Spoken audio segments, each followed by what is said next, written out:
యెహోవా యందు భయభక్తులు కలిగి ఉండటమే జ్ఞానము మూలము. ఆమేన్. హల్లెలూయా, హల్లెలూయా. అప్పుడు అప్పుడు వాళ్ళ కలిగి ఉంటావు ఏమైందంట, నీ దేహమునకు ఆరోగ్యము, నీ ఎముకలకు సత్తువై దొరుకును. ఆమేన్. హల్లెలూయా. అయితే ఆయన మాటలు, ఆయన కట్టడలు ఎప్పుడైతే నువ్వు నిర్వర్తిస్తావో, ఎప్పుడైతే నువ్వు ఆయన ఎందుకు భయభక్తులు కలిగి ఉంటావో, ఎప్పుడైతే నువ్వు చెడుతనం విసర్జింటావో, అప్పుడే దేవుడు నీకు దీవించడం ప్రారంభిస్తున్నాడు. ఆమేన్. హల్లెలూయా. చూడండి, నిర్గమకాండము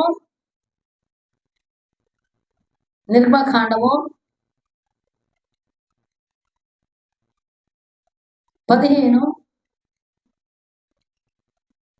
26, 25. ఆ ఆ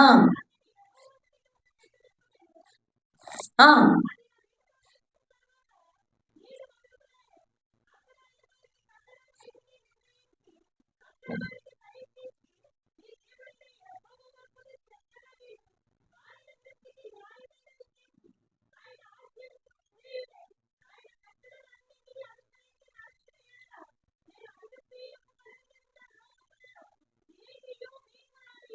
చాలు. ఆమేన్. హల్లెలూయా. అక్కడ వారు నీళ్లు లేక బాధపడి ఏడ్చారు. అక్కడ చేదు నీళ్ళు ఉన్నాయి తాగటానికి. ఆమేన్. హల్లెలూయా. ఒక్కో టైంలో మనం ఏమీ చేయలేం, చేసే అంత ఓపిక శక్తి అంతా ఉండదు, కానీ ఏమీ చేయలేని సహాయ స్థితిలో ఉంటాం. అప్పుడు నువ్వు చేయవలసింది ఏంటమ్మంటే, ఏం చేయకపోయినా బాధ లేదు, ప్రార్థన చేయి. ఏం చేయాలా? అడుగు వేయపోయినా, నడవలేకపోయినా, తినడానికి లేకపోయినా, ఉండటానికి లేకపోయినా, కట్టుకుంటానికి వస్త్రం లేకపోయినా, నువ్వు మాట్లాడినప్పుడు ఎవడు వినకపోయినా, నువ్వు చేయవలసింది ఏంటంటే నీ ప్రార్థన అక్కడికి చేరాలని ప్రార్థన చేయి. ఆమేన్. ఒక దగ్గరికి వెళ్తావు, ఒక ఆఫీసర్తో మాట్లాడాలి, అసలు మా మాట ఏంటావు, ఫోన్ కూడా ఎత్తడం.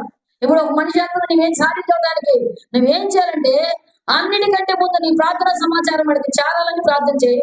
వాడు టక్కని ఎవరో ఒకటి ద్వారా చేరిపోయింది. అప్పటికే గట్టిగా కొడదాం చెప్పండి. హల్లెలూయా. అది మానేసి మనం ఏ రికమెండేషన్, ఎవరో రికమెండేషన్ అని చేస్తాం.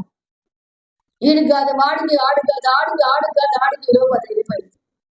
దేవుడు నీకు ఇలా చేశాడు, నేను చాలా ఎక్స్పెక్ట్ చేశాను, దేవుడు చేశాడా? యాడ్ చేయనిచ్చావు నువ్వు అసలుకి? నువ్వే పరిగెత్తి అన్ని చేస్తా, నీకు ఆయన ఏం చేస్తాడు? సొత్తా ఉంటాడు. మరి నువ్వేం చేయాలి? ఏం చేయలేనప్పుడు, చేతగానప్పుడు, గెలవలేనప్పుడు, మాటలు పడేటప్పుడు, అవమానించబడేటప్పుడు, నిందల్లో ఉన్నప్పుడు, రోగాల్లో ఉన్నప్పుడు, బలహీనాలు అయినప్పుడు ప్రార్థన చేయాలా. అదే దేవుడు ఆలకిస్తాడు. ఎడిగకూడదాం చెప్పండి. హల్లెలూయా. మనం ఏమీ చేయలేకపోతే నువ్వేం చేయలేవు అంటారు. ఏం చేయలేని దేవుడు అసలు నేను ప్రార్థన చేస్తాను ఏమనాలా? ఏమీ చేయలేకపోవచ్చు, కానీ ప్రార్థన మాత్రం తప్పనిసరిగా చేస్తాను. ఆమేన్. హల్లెలూయా. అప్పుడు నువ్వు ప్రార్థన చేస్తే దేవుడు ఏం చేస్తాడు? నీ పక్షానికి యుద్ధం చేస్తాడు. ఏం చేస్తాడు? నిర్గమకాండము 14, 13 చూడండి.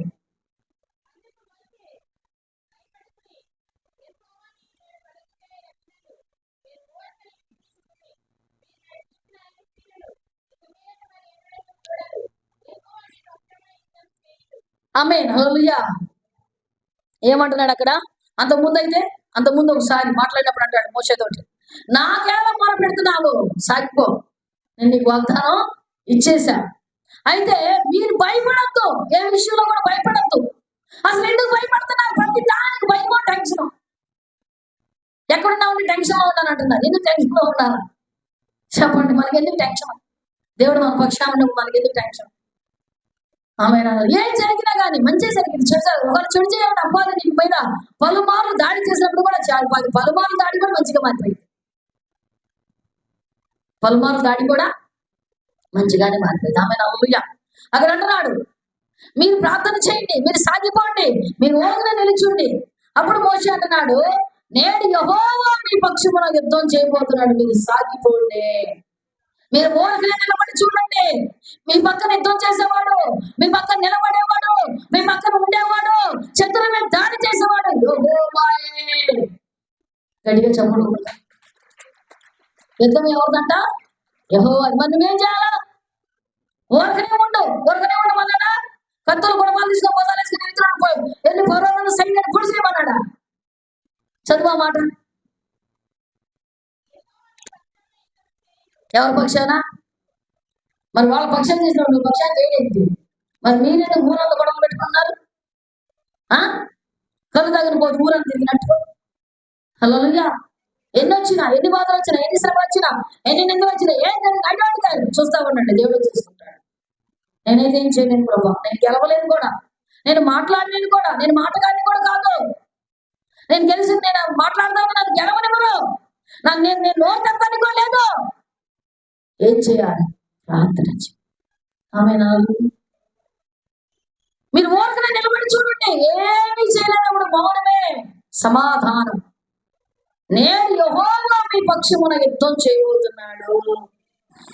ఏం చేయబోతున్నాడు? ఆమేన్. హల్లెలూయా. యుద్ధం చేయబోతున్నాడు. మీరు ఊరికనే నిలిచి ఇప్పుడు చూసిన ఐగుప్తీయులు అంటే బానిసత్వము, శ్రమలు, లేదా కరువు కాటకాలు కలిగిన దేశము, ఐగుప్తీయులు ఇక మీద నీకు ఎప్పుడు కూడా మీరు చూడరు. హల్లెలూయా, హల్లెలూయా అని దేవుడు మాట్లాడుతున్నాడు. మాట్లాడి వాళ్ళని చేర్చి వాళ్ళని దాటించిన తర్వాత ఇప్పుడు నిర్వాకాండ 15:25 ఆ నీళ్ళంతా చేదుగా ఉన్నాయంట. అతను యెహోవాకి ఏం చేశాడు? ఏంటయ్యా ఎవరు తీసుకురమ్మన్నాడయ్యా? అక్కడ నుంచి తెచ్చావు, ఇక్కడ వదిలేసి, ఇక్కడ తెచ్చి అక్కడ వదిలేసి, సముద్రం తెచ్చావు, ఎక్కడ వదిలేసావు అని అనలా. యెహోవాకి మొరపెట్టగా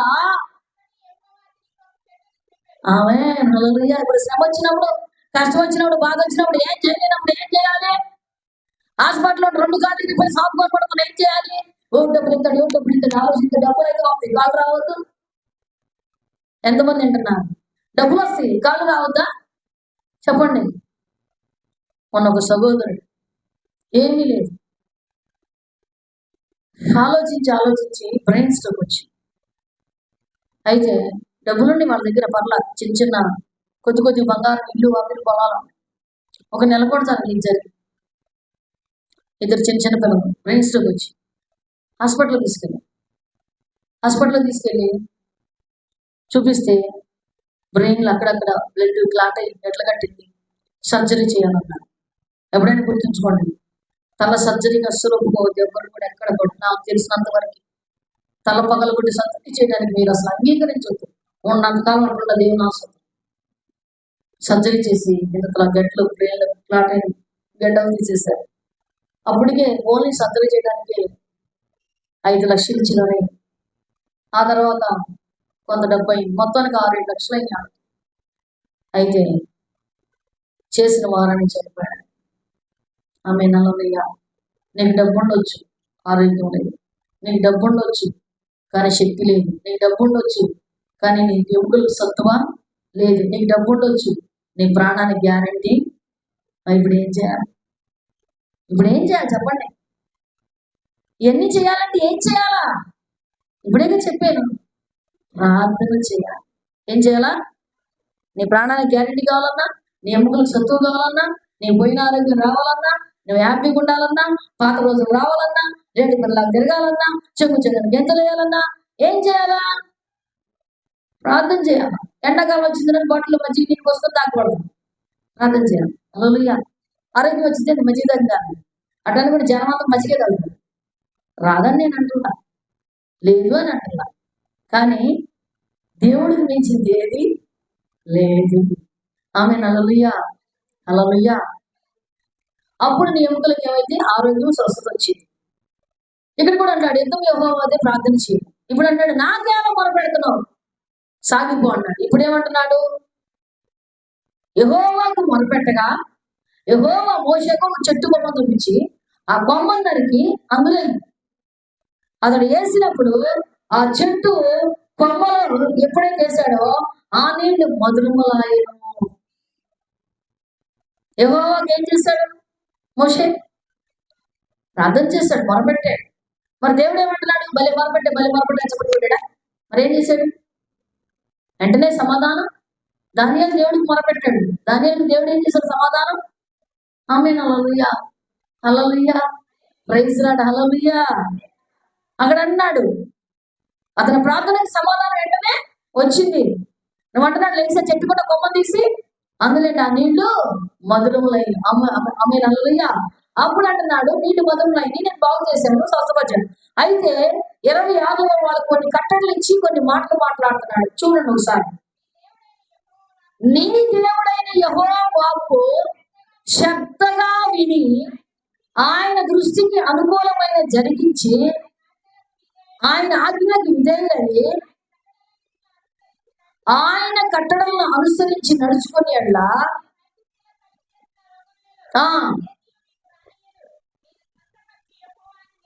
ఆమె గట్టిగా ఇప్పుడు చంపలు కొడదామా? ఆమె నల్లలుగా ఆయన కార్యములు ఆశ్చర్యములు ఆయన యెహోవా మాట మనం ఆలకించి నిబ్బరం కలిగి ధైర్యంగా ఉండి ఆయన కట్టడలు నిర్వర్తించి అన్ని చేసినప్పుడు ఐగుప్తులో ఉన్న ఏ రోగము నీకు రాదు. నేను స్వస్థపరిచే యెహోవాను. అమ్మయ్య బలి మాట చెప్పాడు. సార్లు ఐశ్వర్యపరచాను వెళ్ళిపోతా దాన్ని ఎత్తిపట్టి మనం ప్రార్థన చేయాలి. మొట్టమొదటిగా ఏమంటున్నాడు? దానికి 6 రెట్లు స్వస్థత నేను మరలా ఇస్తానంటున్నాడు. యెహోవాను భయభక్తులు కలిగి ఉంటే అప్పుడు నీ దేహములకు ఆరోగ్యమును నీ ఎముకలకు సత్తువ దొరుకును అంటున్నాడు. ఆమె హల్లెలూయా. అయితే మొరపెట్టినప్పుడు ఇప్పుడు ఏమంటున్నాడు? నా కట్టడం ఆజ్ఞలు విన్నప్పుడు ఎప్పుడు కూడా నేను ఆ రోగం నీకు రాని, నిన్ను స్వస్థపరచు యెహోవాను నేనే. అయితే ఏ విషయంలో కూడా దేవుడు నిన్ను వదిలిపెట్టలా. అది తెలుసుకో. ఒక్కటే ఒక మాట లాస్ట్. ఇన్ని చేసిన తర్వాత, ఇన్ని నిబంధనలు ఇచ్చినాక, ఇన్ని ఆరోగ్య సూత్రాలు ఇచ్చినాక, ఇన్ని ఆశీర్వాదాలు ఇచ్చినాక దేవుడు వదిలిపెట్టాడా అంటే, ఇంట్లో అమ్మా నాన్న చనిపోని దేవుడు నిన్ను వదలడు, దైవజనులు చనిపోని దేవుడు నిన్ను వదలడు, బిడ్డలు చనిపోని దేవుడు నిన్ను వదలడు, భర్త చనిపోని దేవుడు నిన్ను వదలడు. ఎవడు చనిపోయినా నువ్వు చనిపోనంత వరకు దేవుడు నిన్ను వదిలిపెట్టాడు. గట్టిగా చెప్పండి. హల్లెలూయా. ఇప్పుడు చూడండి, యెహోషువ గ్రంథము 1వ అధ్యాయము 5, 6, 7 వచనాలు. ఇప్పుడు మోషేతో మాట్లాడి యెహోషువతో మాట్లాడుతున్నాడు. యెహోషువ 1, 5, 6, 7. మైక్లో చదవండి. నీవు బ్రతుకు దినములన్నిటను ఏ మనుషులను నీ ఎదుట నిలవలేకపోయింది. నేను మోషేకు తోడై ఉండినట్టు నీకును తోడై ఉండును. ఆమె ఇంకొంచెం పైనుంచాడు. మోషే చనిపోయినా చెప్తున్నాడా, బతికున్నప్పుడు చెప్తున్నాడా? ఏముంది అక్కడ? యెహోవా సేవకుడైన మోషే మృతి నొందిన తరువాత. చాలు. ఆమె హల్లెలూయా. యెహోవా సేవకుడైన మోషే మృతిపోయిన తర్వాత దేవుడు, అబ్బా మోషే నాకు బాగా సేవలు చేశాడు, నేను నాయక చూడండి చెప్పేటప్పుడు నాయక చూడండి, చదివేటప్పుడు బైబిల్ లెక్క చూడండి. ఎందుకంటే చదివేటప్పుడు బైబిల్ లెక్క చూడాలి, చెప్పేటప్పుడు దైవజనుల లెక్క చూడాలి. ఆమె హల్లెలూయా. అబ్బా మోషే బాగా సేవ చేశాడు, మోషే నాకు అన్ని పెట్టాడు, నా సీనాయి పర్వతం మీద ఉండి 40 రాత్రులు 40 పగులు సేవ చేశాడు, ఇంక మోషే పోయాడులే మనకి వెళ్తే ఏం సంబంధం అని దేవుడు అనుకున్నాడా? అనుకోలా. మోషే చనిపోయిన తరువాత దేవుడు ఆలోచిస్తున్నాడు యెహోషువ ఏమైపోతాడు అని. హల్లెలూయా. అప్పుడు యెహోషువ దగ్గరికి వచ్చి ఏమంటున్నాడు? నీ దినములన్నిట ఎవ్వరు నీ ఎదుట నిలువలేరని యెహోషువతో. ఆమె హల్లెలూయా. ఏమంటున్నాడు? నీవు బ్రతుకు దినములన్నిట ఏ మనుషులు నీ ఎదుట నిలబడలేడు. నేను మోషేకు తోడినట్లు నీకును నేను తోడయ్యుంట. నేను నిన్ను ఎడవను ఎడబాయను. నిబ్బరం కలిగి ధైర్యంగా ఉండు. చాలా మంది అంటారు మా పాస్టర్ గారు చనిపోయిన మందిరానికి ఎలా బుద్ధి అట్లా. మీ పాస్టర్ గారు చనిపోయిన దేవుడు అనే ఉన్నాడు. మా పాస్టర్ గారు చచ్చిపోయిన మందిరానికి ఎలా బుద్ధి కట్ట. మీ పాస్టర్ గారు ఏమీ లేదు, అంత దేవుడిలోనే ఉంది. ఆమె హల్లెలూయా. నా ఇంట్లో నా యజమాని చనిపోయినాక నాకు ప్రార్థనకి ఎలా బుద్ధి కట్టాం, ఆయనే దేవుడు కాదు. నా పిల్లలు చనిపోయినాక నేను ప్రార్థనకి వెళ్ళలేకపోతున్నాను, వాళ్ళేం దేవతలు కాదు. నాకేదో అయిపోతుంది, నన్ను ఇబ్బంది కలిగితే ఉండు, అంతకంటే గొప్ప కార్యాలు చూడబోతున్నాం. ఆమె హల్లెలూయా అని మోషేతో యెహోషువతో దేవుడు చెప్పాడు. నువ్వు నిబ్బరం కలిగి ధైర్యంగా నువ్వు బ్రతుకు దినములన్నిట ఏ మనుషుని ఎదుట నిలబడలేక నేను మోషేతో నీకు నేను నిన్ను ఎడవను ఎడబాయను. నిబ్బరం కలిగి ధైర్యంగా ఉండు. తర్వాత వారికి ఇచ్చేదాన్ని నేను నీతో ప్రమాణం చేసిన దేశములో నిత్యముగా నీకు నేను ఆమె ఈ ప్రజల స్వాధీనం చేస్తాను. ఈ మాట ఇచ్చిన మాట నేను మాట తప్పను. మీరైనా తప్పుతారేమో, నేను మాత్రము మాట తప్పను. పాత గుడ్డ ఇలేము మనం. ఇంక దేవుడికి ఇంక నిశ్చయంగా దేశాలనే ఇస్తాము. నేను ఆమె హల్లెలూయా. చాలా మంది ఇళ్లలో ఈ మధ్యకాలంలో దేవుడి గదిని కట్టిస్తారు. దాని నిండా ధాన్యం ఉంటుంది. దేవుడు ఉంటున్నాడు, ధాన్యం ఉంటున్నాడు. అసలు దేవుడు కట్టిమన్నాడు దానికి. దేవుడి గది అంటే దాని అర్థం ఏంటంటే నిత్యం ప్రార్థన ధూపం ఉండాలా. ఏముండాలా? నిత్యం ప్రార్థన. ఎవరో ఒకళ్ళు ఏదో ఒక సమస్యతో ఏదో ఒక బాధపడే వాళ్ళు ప్రార్థన చేస్తూ ఉండాలి. అందులో ధూపం వేస్తూ ఉండాలి. ధూపం ఏమంటే ఇంటి ఏం చేస్తున్నారు? అక్కడ ఫోటో పెట్టి లేదా ఒకటి ఏదైనా పెట్టి అగరబత్తులు వెలిగిస్తున్నారు. అది ధూపమా? అంటే అదే స్థితి నువ్వేం చేస్తా? వాసన పిలుస్తావా? పిచ్చి మీకో నాకు అర్థం కాదు. హల్లెలూయా. ధూపం నిత్యం ధూపం. అది కూడా కాదని ఇప్పుడు టేప్ రికార్డ్ పెడుతున్నాను. హల్లెలూయా హల్లెలూయా హల్లెలూయా. కట్ చేసి మనం ఏం చేస్తాం? ఆశీర్వాదాల వరకు నేను ఆన్లైన్ కలిసి మనం మాత్రం నోరు తెలిసింది. ఆమె హల్లెలూయా.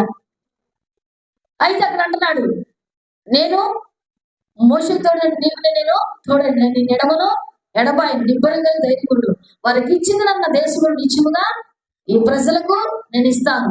నువ్వు అడుగు పెట్టే ప్రతి స్థలమును కూడా నేను వారికి నిత్యముగా ఇస్తాను అంటున్నాడు. ఆమె హల్లెలూయా. ఎప్పుడు ఇస్తానని వాగ్దానం చేశాడు? మనం ఆయన నిలబడి ఉన్నప్పుడు ఇస్తానని వాగ్దానం చేశాడు. తర్వాత మళ్ళీ అంటున్నాడు, అయితే నువ్వు నేను ఇబ్బరం కలిగి జాగ్రత్త పడి బహుధైర్యంగా ఉండి నా సేవకుడైన మోషే నీకు ఆజ్ఞాపించిన ప్రకారము ఆజ్ఞాపించిన ప్రకారము చేయవలను. అప్పుడు ఏం చేస్తాడంట?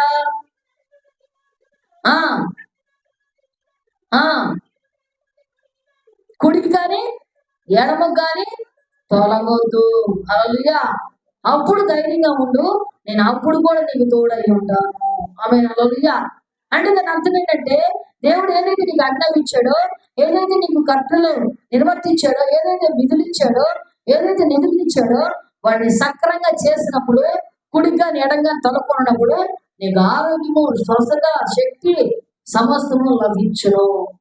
దాని కుడికైనా ఎడమకైనా తొలగకూడదు. వచ్చిన పని అంటే దేవుడితో మాట్లాడు, దేవుడి గురించే మాట్లాడు. అప్పుడు దేవుడు నీకు ఆరోగ్యం ఇవ్వడానికి ఇష్టపడుతున్నాడు. ఏది పడితే అది మాట్లాడకూడదు, ఎలా పడితే అలా మాట్లాడకూడదు.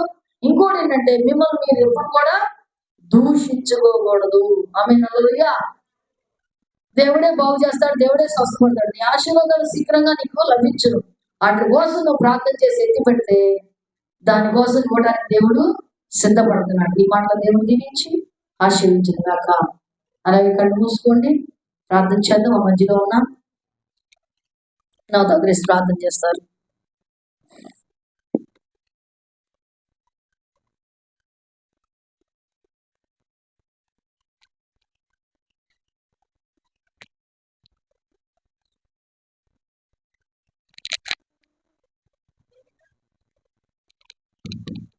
హల్లెలూయా హల్లెలూయా హల్లెలూయా.